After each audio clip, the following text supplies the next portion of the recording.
And by way of summary, briefly, just to put words on what you see there, going back to John Chambers at Cisco, our topic was making good and timely decisions, finding people around you to whom you can turn for offline, trusted feedback. You do need to think about where you want to go. Let people below you, well picked, well trained, good job design, appropriately paid, to work out the execution.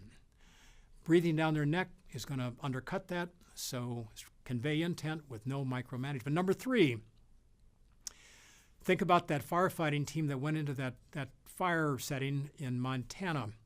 They had never worked with each other before, and there's an argument, I think it's right, had they known each other, had they trusted each other before they got there, the number 2 person, name was Robert Sallee, would have more likely followed the huge management decision by the incident commander, Wagner Dodge, when he created a life-saving fire, what's called an escape fire now, but he couldn't manage people to get into that because they barely knew Wagner Dodge, the boss. And the 4th and final piece on making good and timely decisions, which is think about Charles Elachi and Ann Livermore, more broadly, big companies creating just a mindset of learning to make good decisions, making a first-time mistake, making decisions good enough, but not making them necessarily perfect, to use Ann Livermore's commentary there. As we turn to architecture, the design, it's an independent force. Good to think about how we reward people, good to think about how we promote, good to think about designs that animate or discourage people. Separately, the way we put people together. Do we put them together in a division, standalone?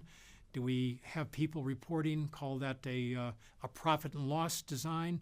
Or within a given division, do we have all the functional specialists, like the marketing people, reporting up to the central VP for marketing, as, by the way, was largely the case there back at Hauser Foods? Alignment might be the word that really captures this point. To be a manager, to be a general manager, means we got to grab all these pieces. That's the essence of this section of the course. And they need to work together. If they're pulling in different directions, we saw that actually at Hauser Foods, we've got a problem. With that problem of that kind solved, though, inequity is a kind of a haunting fact of the human condition. It's just there. And it's a way of saying people, if it's pay, promotion, or anything else for performance, if it looks like somebody's getting promoted or paid or somehow treated better with a better office for performance, if they feel unfair, and unfairness has been committed by you, the manager, got a problem here. We need to solve it. First point, got to be aware of it, and then we got to be obviously very good at ensuring a very close tie between what we actually reward and what we want from people. Finally, we need to build a bigger scaffolding. We've got a lot of people, more than 10 or 15 in many cases, thousands. Some companies, take Walmart, 2.2 million. We have to find ways of putting people together, organizing teams so that they work with other teams. Having done that, critical to get that right, whole scaffolding for doing that well, we then face just a lifelong problem of needing to change, to restructure from time to time how the design does work.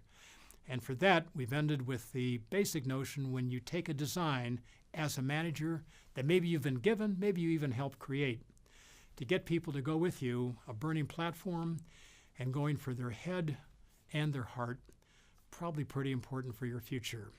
So may you all manage, and here are some of the tools we hope that will help you do so.